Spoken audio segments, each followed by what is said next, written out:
Oh, can I do everything myself?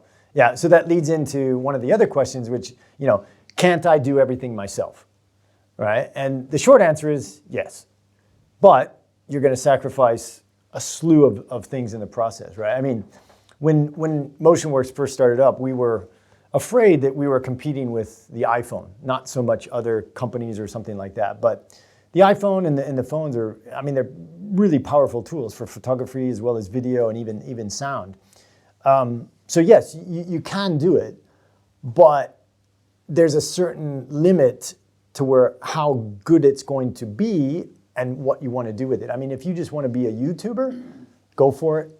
Get yourself a decent tripod for your iPhone and go for it. But that's not what we do, right? It's more about a little more professional level and more about the strategy, strategic branding versus just putting something together. So there are a lot of tools on the market, like you can do a lot of stuff yourself. You can get an iPhone, you can use Canva, you can use a slew of other apps and things that make things really good quality. But if you're a corporation or a company, that's not what you should be relying on for your brand, going back to what James was talking about, right? If you really want to create a really good brand, you have to do it at the next higher level, and that's what we're trying to deliver to companies out there. So going back to the question of, can't I do it myself? Thoughts? Well, yeah, I agree. Yes, you can, but can you do it well? Is really the question. And it's like, well, maybe you're talented and maybe you have some background or some skill in video, but it's not just an individual process, and there's a lot more involved than just pointing an iPhone, for example.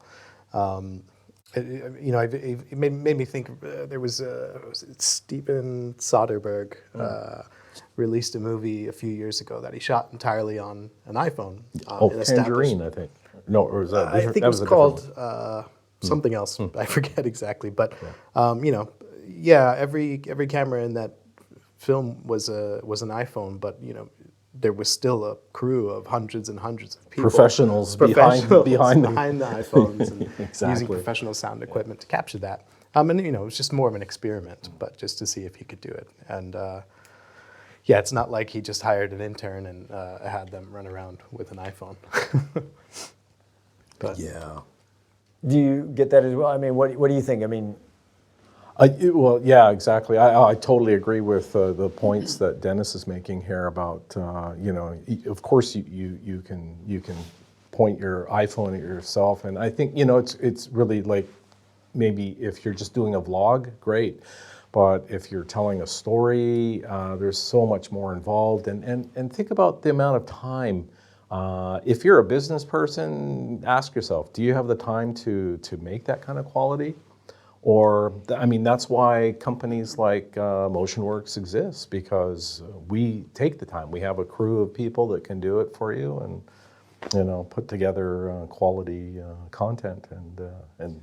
Well, we've seen people actually do it. I mean, I've seen other companies and they produce and it's not bad, right? But what I often see is, probably an iPhone or at best on a tripod on a table, and then every time they talk, the table shakes, the microphone shakes. Yeah. And that's just, if it's more of a Blair Witch Project type of shooting, that's not bad.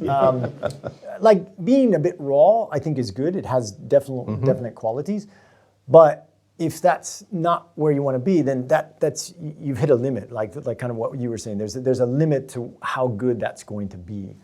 And we can get into sound quality and video quality. That's a whole nother bag of wax. But what were you going to say, Dennis? Yeah. I was just thinking about maybe that kind of leads into another point that we want to talk about. But just that, okay, once you start doing those things yourself, or even as a professional, you start seeing all the things that can go wrong and how easy it is for something to go wrong, especially if you're not used to making a video or taking photos. There's just kind of an endless list of things that you have to watch out for, that you have to constantly be conscious of, which will lead into audio and all the things that we're constantly working to make sure are going smoothly. Well, that's one thing I've noticed is some of the videos that I've seen that, you know, they're doing an okay job of highlighting their team and their things, but there's no one watching the camera. There's no one monitoring the sound. There's no one looking on the framing, you know, so there's all sorts of things that you need. And you know, going back to our point, that's what we offer, right? Is we can do that. But, you know, I mean, it depends on their strategy and stuff, so. There's another aspect too that actually is interesting. In a recent interview that we did a few weeks ago, there was a young lad who mentioned what he mentioned the Dunning-Kruger effect, and that's a belief that you can do something better than your actual skill level, and I think this happens for you know a lot of amateurs start off that way, and they think, oh, this is really great. So if you are trying to do it yourself, you might be hurting your brand in the process. But you believe you're doing a great job, and maybe you upload your content believing it's awesome. But those points that Brad was saying, maybe you have your camera on the table and you bump the table, and you know the little kind of things that you know where we are maybe a bit more OCD about. We're catching those sorts of things, but we're also not allowing that to happen. You know, and so. But I have so many likes. Exactly. Yeah. Well, and that's another thing too. You know, I mean, that's a good point to bring up, right? Is you know what people view, what really matters, right? To me, it's not about the likes, right? It's not about the views. It's really about the engagement, right? So when I'm thinking of employer branding. You know, who's engaging with you? It doesn't matter if you have 5 views. If 3 people engaged with that view, then mission accomplished, right? But a lot of times, it's more about the views or something like that, or the likes to make us feel better than it is about what it's actually doing out in the market, right? I mean, do you get feedback with photography as well on that in terms of like the impact that a good photograph has in the market versus like with us, it's more about engagement because it's more regular type of things and content that we're coming out with. Yeah, I get a lot of very positive feedback from people who've been in the studio and have taken photographs of, and they come back and say, these were really terrific. I've never seen myself like that before. I really appreciate that. These are all personal comments. I've often thought, oh, I should be putting them on my website, you know, but I don't want to be sort of putting up things without names, and at the same time, I don't want to be naming people either. But yeah, I get that sort of thing on a lot of occasions. And it is a revelation sometimes to people to see that they really do look good, because the majority of people come into me somewhat apprehensive about the photo shoot and always say, oh, I was really nervous about coming over today. I say, well, why? I'm not going to bite you, or the camera's not going to bite you. But they have this instinctive feeling they don't look good on camera. And my job is to make sure that they do look good on camera and show them a side of themselves that really does bring out who they truly are. And they can be proud of it and can be confident about it. And that's really what I'm about.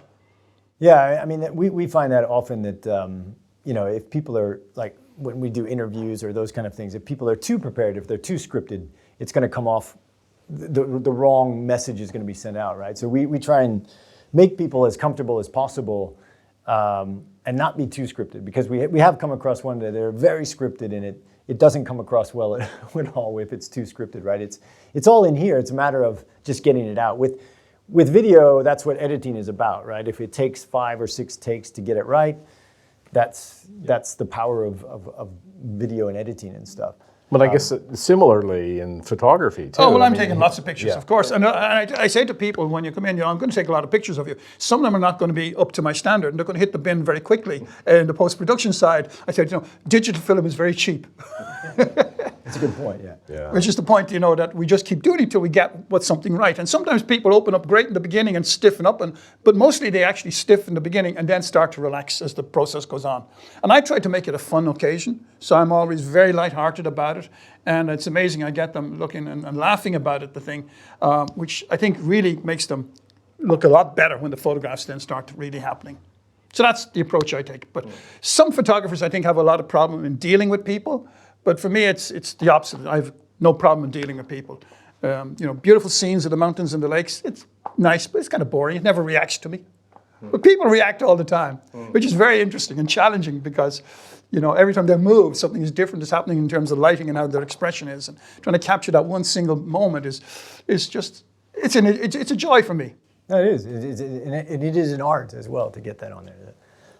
What's that song about Irish eyes smiling? That's after they've had a few Guinnesses. Right.